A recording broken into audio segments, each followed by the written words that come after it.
making up your mind that you want to achieve this. So the first difficulty has been with the last question, is a man's sword. I don't believe it's a man's sword. Nothing makes me less than a man. So if a man determines that he wants to be a lawyer, can be a lawyer. Yeah. If a man can make 1 million and can make 10 million, the legal profession, and you say is a male dominated, no, it's not. It's not. In fact, as I would say, we are called gentlemen in skirts.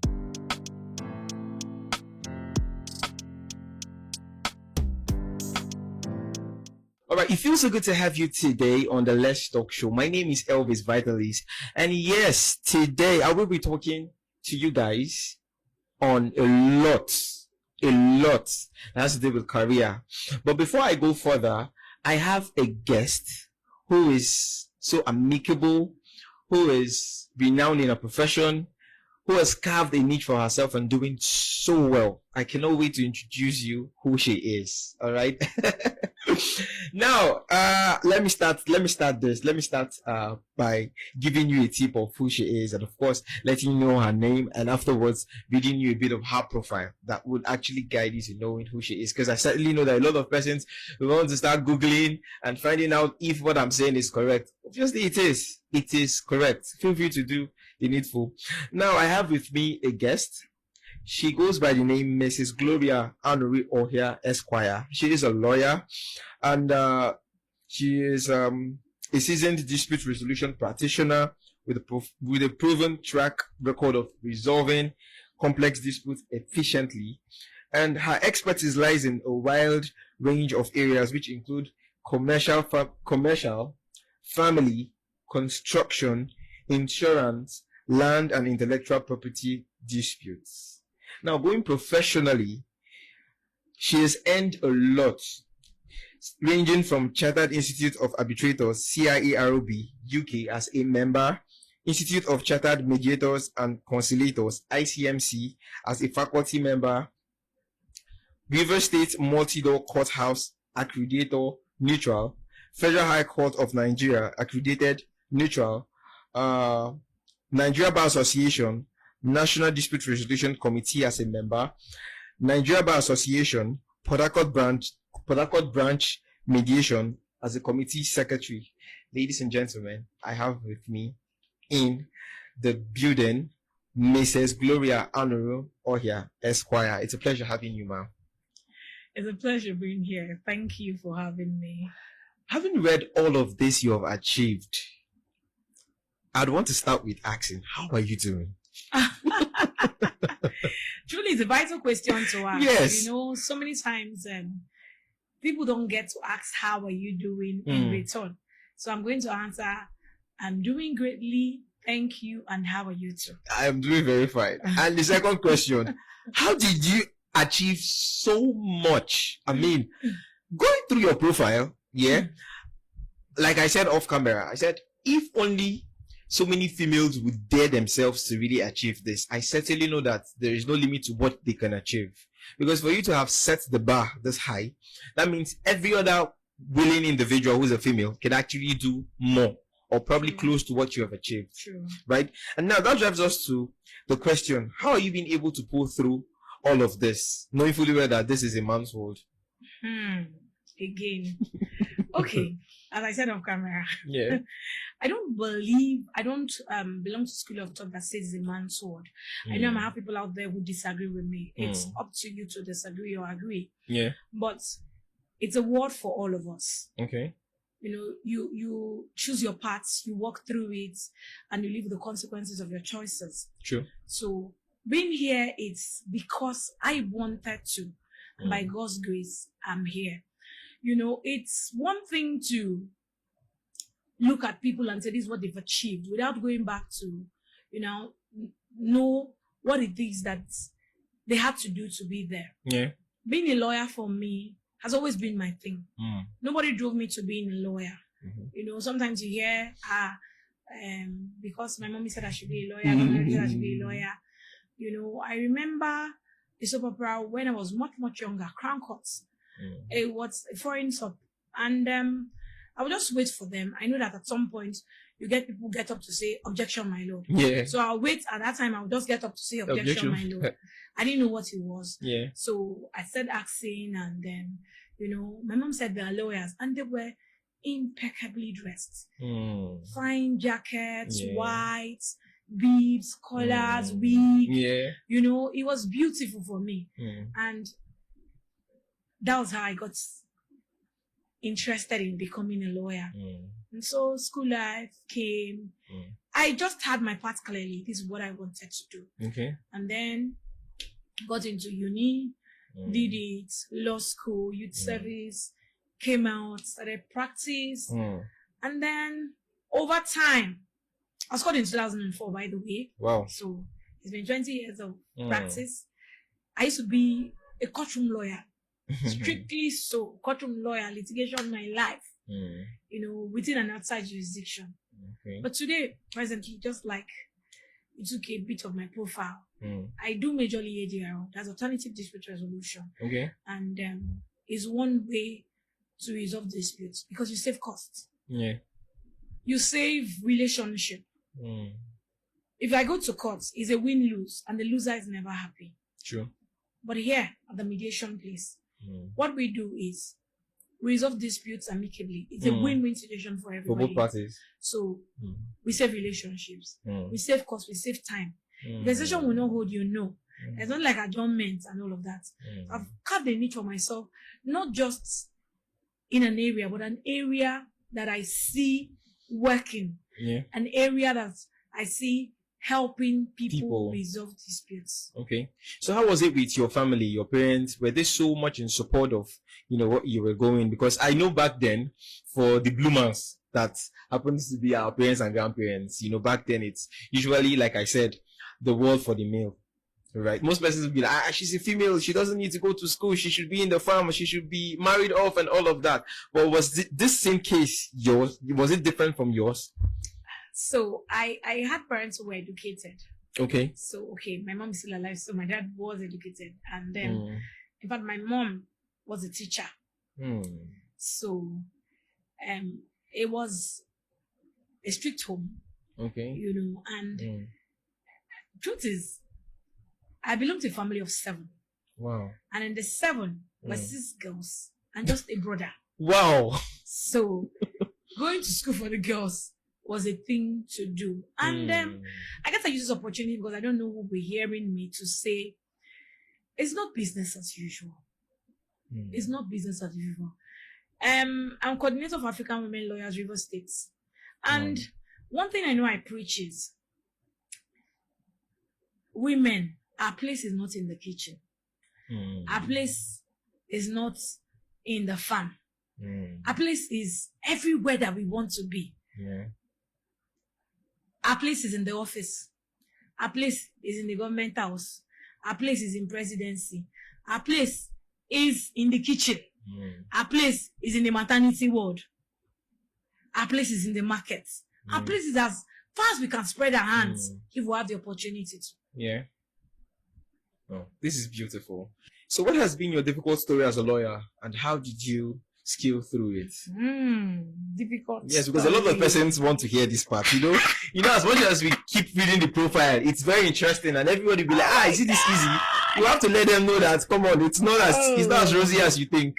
Okay, so I'll start off with determination. This is the key to success. Yeah. So it's not because it's always going to be rosy for those who are listening to me, or it's been rosy for me. If I say that, then I'm lying.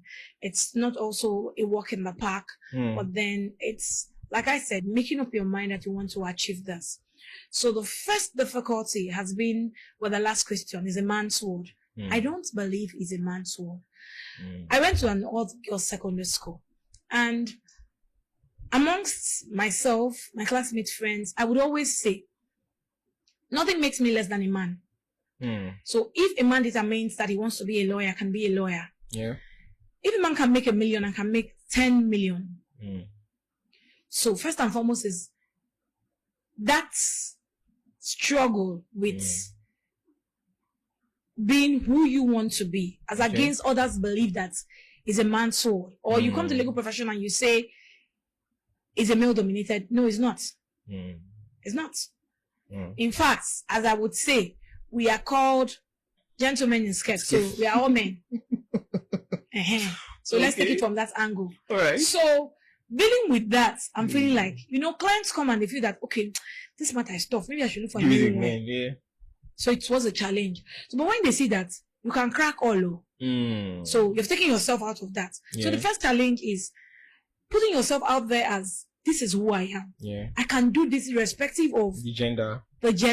Yeah. That I'm female doesn't make me less a lawyer. Yeah. Doesn't mean that I can't achieve what you set your goals on. I should achieve. Yeah. If I were to be a male. So that's the first.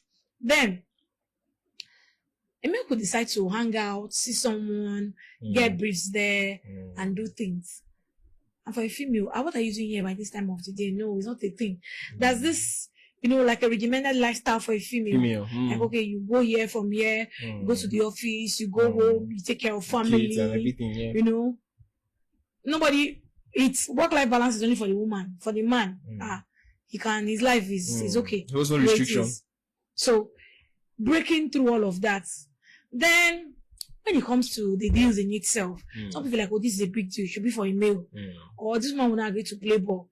Just tell me what the ball is. Yeah. When we have specified what the ball is, then we are good to go. Right. Then we will know to what extent I'm willing to play. Yeah.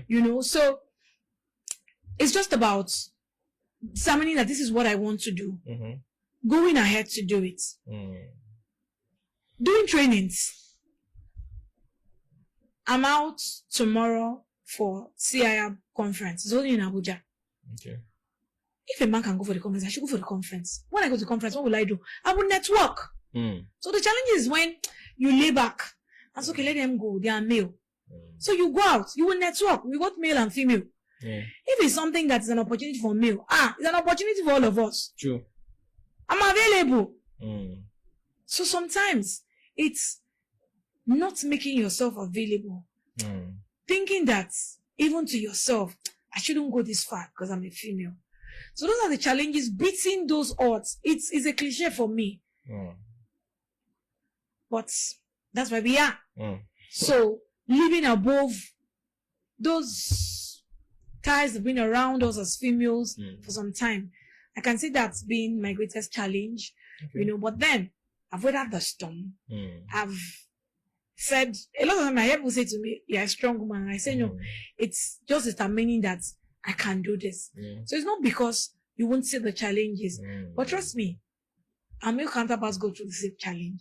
So it's not like it's peculiar to me because I'm female, but that I'm female has not allowed those challenges to cow me or stop me from achieving what I set to achieve. Wow, yes. You already heard that it's a mindset. So provided you have this mindset that if a man can do this, I'll do better, it will obviously take you to the greater heights. So what has been your contributions about your space, especially on the NBA, the Nigeria Bar Association, the African Women Lawyer Association, ALA, and also the ADR Nigeria Bar Association? Okay, so talking about my contributions, I'm a person that believes that you should be relevant in your space. I don't believe that you should just go and be an onlooker and leave. You should be able to make an impact in your space, wherever you find yourself. So, in 2016, I ran for publicity secretary for the MBA Port Harcourt branch. Wow. And it's an interesting tale. So I ran against a male, and the male was my senior colleague. And so I'm like, you want to run against this male? I said, no, let's go up there. And not the best candidates win. It's not a male or a female thing. And I didn't know a lot of persons. He was older at the bar, so he knew more persons if you ask me. But the manifesto changed the course of the story. And so that manifesto day, we all had a manifesto. We came out, we addressed people. And at the end of the day, we answered questions. And the rest is history. For my testimonies, I'm particular. I tell people, it's good to be thorough. Don't take anything for granted. Take care of little things, especially as female. Let's do it and get it right. the world expects that female get it right. Yeah. If they excuse the male, they will excuse us. So please get it right. It's like that. Even with my pleadings, I read through everything. I want to check. So they'll say, it's okay. Are you a professional? I say, leave it. It's better. And so the text messages that went out asking for votes, mine were not the regular messages. You have to read it 2 times. You read it twice. What's this woman talking about? And so what am I doing? I'm making you get interested in who is this person exactly. You need to know her. And so when you want to know her, you want to vote for her. True. And so at the end of the day, I won him. And it was a landslide. I didn't win him small. I won him like with. And then for 2 years, I managed the NBA branch magazine. It's called The Bar News. I was editor-in-chief. I had to source articles. And I tell you, for the first time in NBA Port Harcourt branch history, you can ask, the Bar News funded itself. Wow. So I got people to believe in the Bar News, place things on the Bar News. And our Bar News went out. While I was doing that, talking about doing things in your little corner and doing them well, little did I know. Because it was at that time that we also had national elections. So we did interviews for those who wanted to run for national offices. We had them in the Bar News. We sent out to them. Eventually, the person who won that year, Ari, he was GS. He nominated me to be on the electoral committee for national. Wow. So you can imagine small me with big God representing former Eastern region. I was the only female in that panel working for national. Wow. The ECMBA, only female. I had 2 professors. I had 1 senior advocate of Nigeria. It was only myself and the secretary. Both of us, none of us were neither a professor or senior advocate of Nigeria. So it was a huge privilege and I learned.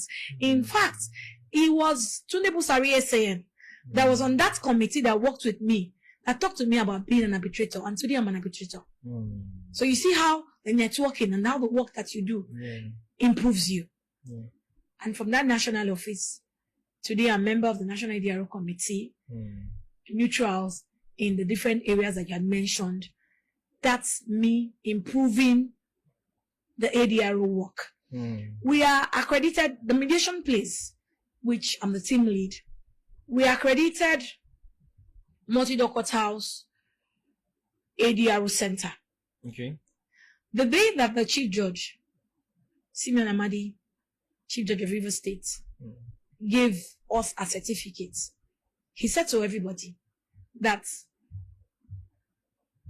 the contributions that I made to even the resumption of the multi-door courthouse was huge.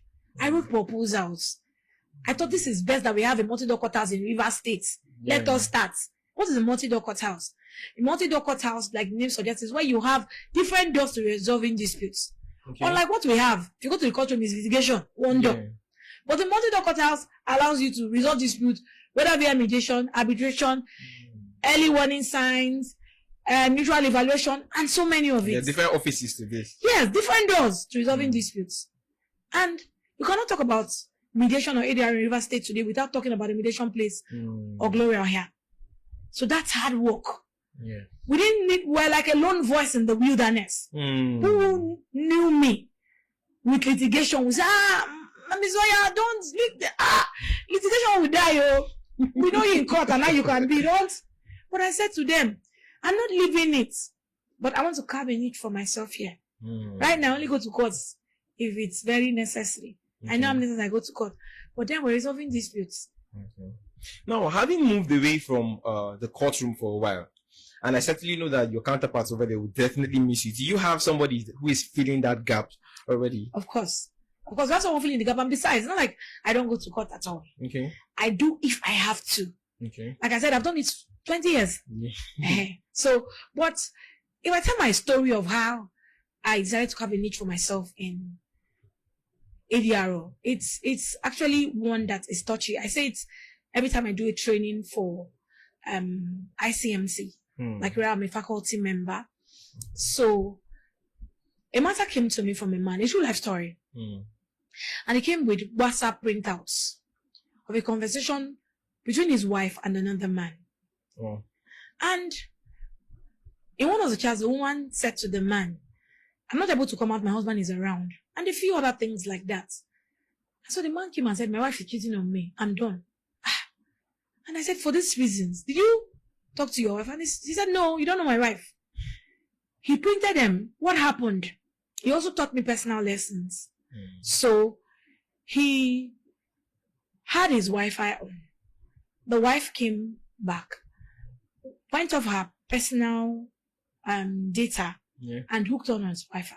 And because she was feeding from it, he could see from his system everything she was doing in her WhatsApp. Of course, he printed that, invited the family, and said he was done with the marriage. And the woman was crying. And listening to that too, it was strange. Much as I was seeing the printout, I was like, is this enough for anybody to say I'm done with the marriage? Of course not. And I said to the man, can I speak to your wife? And he said, why? Please do this matter. The only thing that came to mind for me is my fellowship training for ICMC. And a particular story that came with communication. And how a woman was on a panel in school, a particular university in the East. How a young lady had accused a male of trying to molest her and take advantage of her sexually. The reports were asked to be sent to this woman on the panel. The lady sent them. And whilst the messages were coming in, her husband had the phone. And they were popping up, and he was saying things that didn't make any sense. And he asked, when she came out, what's this? And the man, oh, is that matter I told you about? So, because there had been communication had been issue, it was easy to explain the messages. So while that man showed me the WhatsApp chat, that scenario played back. And I said, could it be a question of lack of communication? So I asked, can I see your husband? The man said, no. Eventually, long story short, he allowed me to see the wife. And the wife came. 30 minutes into her stay in my office, she was crying. And she told me something the man didn't say to me. She had a terminal illness. One of the ways to get it was through sexual intercourse. So the husband believed that this sickness, this cat, is part of it. Because he didn't have, and their 7-year-old daughter didn't have the illness. If I had gone to court in my usual style, I would go with the WhatsApp chat as an evidence and file for the solution of marriage and possibly plead adultery. But it was beyond that. On the mediation table, you see things beneath the issues that the parties first present when they come to you. And I'm glad to say to you today that our marriage didn't end. Wow. So, the man says, I need to, as it is, I'm not sure I can be with her. I'm not comfortable. And the woman says, I know you won't be comfortable. I don't mind you're doing the second wife, but I want to stay. That's what mediation can do. Open up a business for her. Let her stay with the car. A whole lot of times we agreed on. And I sat back and said, really? So you did this? This marriage didn't end. And that was my journey to the mediation story. That's how it began. Wow. All right. So, does this mean people don't necessarily need to go to the court to settle off issues? Because, like you rightly said, we might actually have an issue and we go to the courts, and as much as the judgment is given, might not be in my favor. And when we are outside the court, we don't enemies. So does this mean we could actually settle this in the mediation place and, of course, still become friends and be still business partners? Of course. So, with the example you've given, outside being enemies, you know, they might ask you to pay, for example, you're owing somebody 1 million. Okay. And you say, I don't really have the money. I can pay it in 2 installments. The person says, no. I want 1 million. Court says, the man's money is 1 million. It's actually 1 million. I'm going to pay 1 million. When you guys say, come and carry me now. Where is the 1 million? I don't have it. You make it difficult for the man. The man will go back to court to file for contempt of court that you're not obeying court. He would levy execution if he has to spend money on top. But imagine that you're doing it outside courtroom. The truth is that at the mediation place, we resolve disputes outside the courtroom. It's a stock in trade. So that's what we do. And we do it not because sometimes you have parties who are agreeable. But because we are trained, if we have to break the parties, we'll break them. It's called kakusin. You find out from the party exactly what is it do you need. Okay. Sometimes I say this is what I need, but don't say okay. Sometimes I say it that this is what I need. Go back to your party, this is what this person needs. So that 1 million, for example, he wants to break it into 2 installments. No, 2 installments is not working. Okay, I'll do one off for 800. Okay. And the man says, okay, it's fine. Let me go and look for the money. Or the 2 installments. Now, the beautiful thing about it is, it has the efficacy of a court judgment. Why? Once you're done, you have what is called the settlement agreement. Okay. Once you have the settlement agreement, it is entered. The mediator signs, you sign. If you want to register the multi-door courthouse, you register it. The ADR judge signs. So the same way your court judgment is enforceable, that's how that settlement agreement becomes enforceable. Wow. You don't go to courts. You don't. It's cheaper. It saves time. There's only for adjournment when you. There's only for adjournment. If court will not sit, now not court. If the session will not hold, you'll be informed that the session will not hold. Just for instance, when they say the courts they've gone for recess, it does not apply to. It does not apply. And besides, there's no starting de novo. You know how you'd have done a matter. I have one that I have in Eket 2016 matter. As I speak to you, starting de novo. We are beginning afresh. Why? Because the judge has retired. So everything we did in 2016 is thrown away.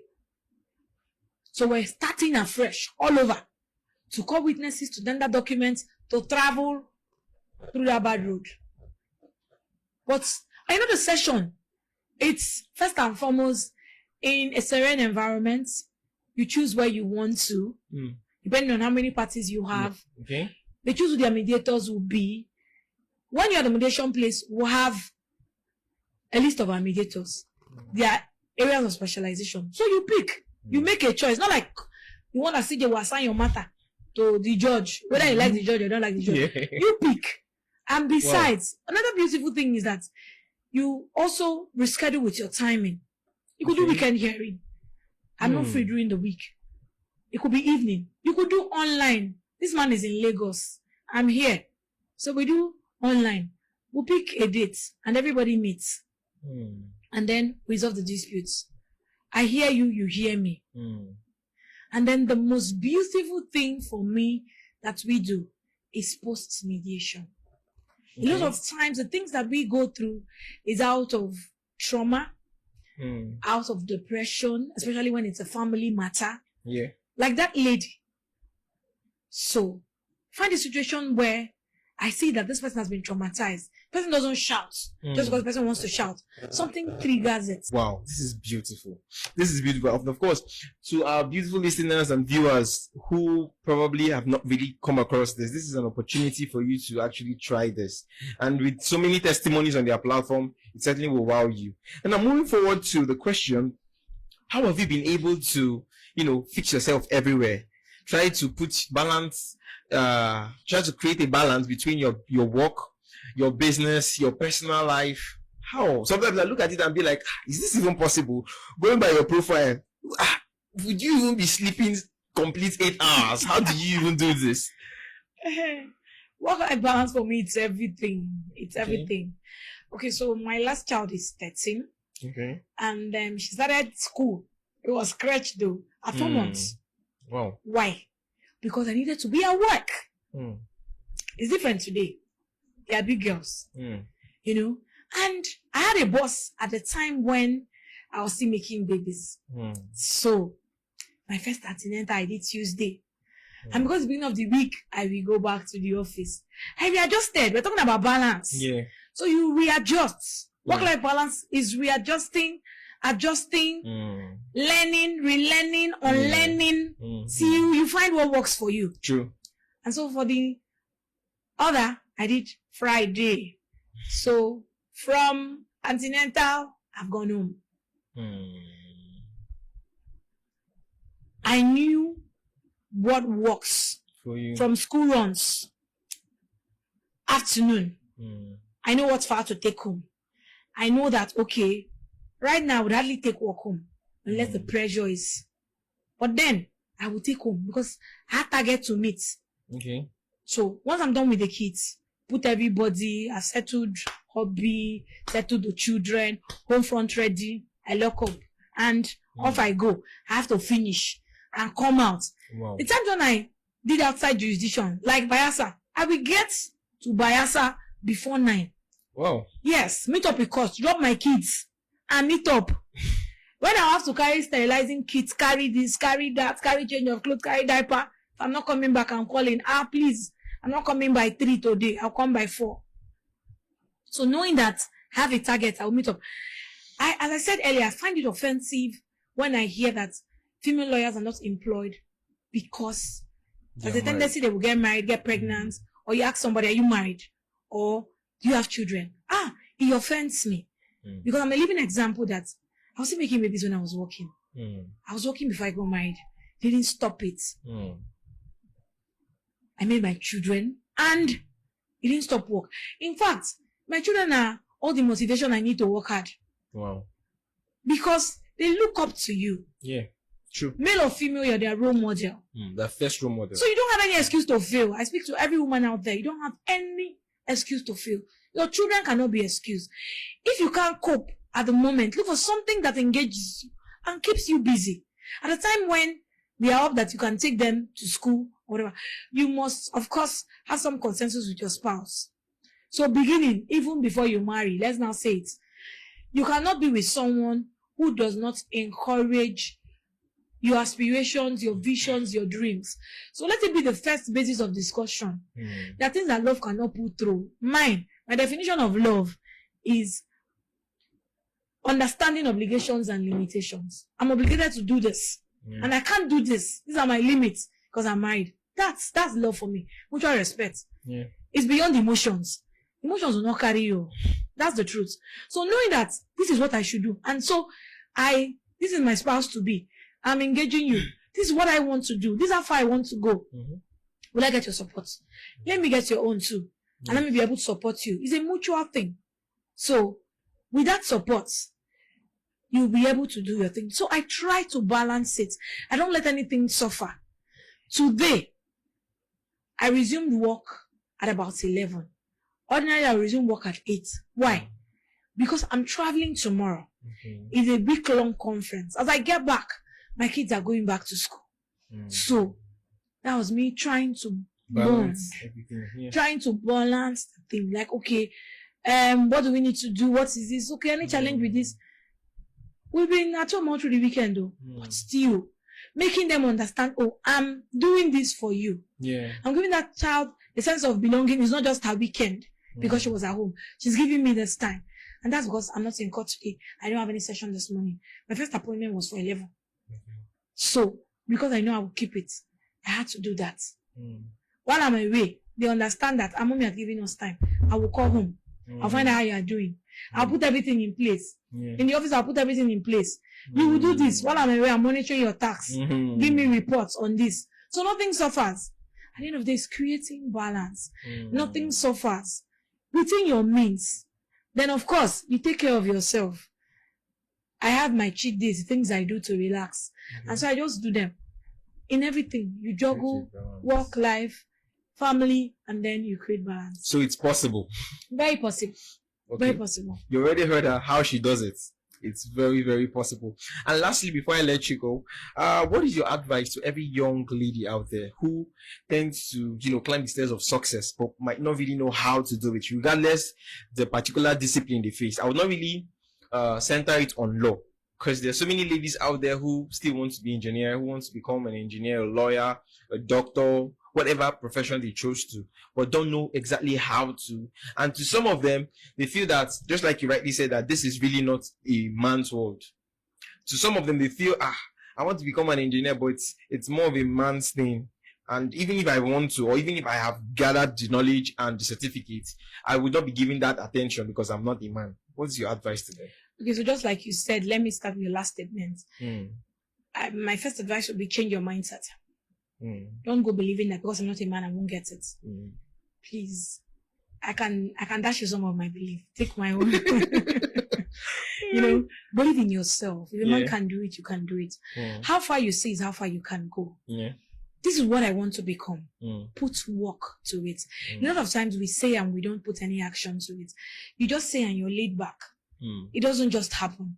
So you say and you put action to saying. So you begin to prepare. I want to become a lawyer. I want to become an engineer. I want to become a doctor. I want to become a fashion designer. I want to become a footballer. Whatever it is that you find passion with. It's important that you find passion with, because it will take you far. Even when the money is dropping, like drop, passion will hold you till the big one comes. I say from experience. So you can be all that you want to be. First, determine that you want to be it. Make plans to study it. A day at a time is my advice. You might not have everything in place, but rather not walk, even if it's scroll, make a move. Do it bit by bit. You know, as I always say, sometimes some people say, this person is successful, this person has done this. The person first got prepared, then the opportunity came, and the person grabbed it. Imagine when the opportunity comes and you're not prepared, or you're not available when you ought to be available. So determine in your heart that you can do it. As I always say, if you win the battle here, you will win the battle out there. So make up your mind that this is what you want to do. Then please, don't let anybody put you down. Don't take anything because I'm a woman. What you will not tolerate going forward, don't tolerate it at all from the beginning. Don't let anybody put you down. Walk with your shoulders high. Aim for the top. That's which you feel that you should aim for. Don't say because I'm not. Anybody say, whether at home, whether in school, whether at workplace, anybody says you're a woman, I better calm down. And answer the person, I'm a woman and so I can do it. I want to. Seize the opportunities you have at training. Don't be idle. You have a lot of free trainings online. Do what you can to improve yourself. Be intentional about improving yourself. And of course, finally, I would say, have faith and trust in God. Above all is a God factor. I'm an ardent believer that without God, I won't be where I am. You know, that's a place that you have a role to play, and then there's the God factor.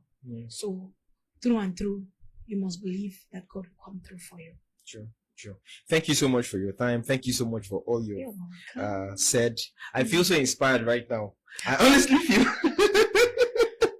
I know so many ladies out there, they be like, they wish you were seated here, right? This conversation was going on, but trust me, you'll always see this video popping up on your YouTube. And please, where can we follow you up? For some persons that feel they want to have a one-on-one mediation, a one-on-one chat about whatever they are facing.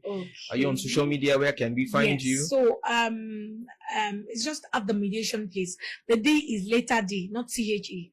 At the mediation place, both for Twitter, Instagram, Facebook. Then for the website, if you want to make it very official, www.themediationplace.com. All right. Thank you so much.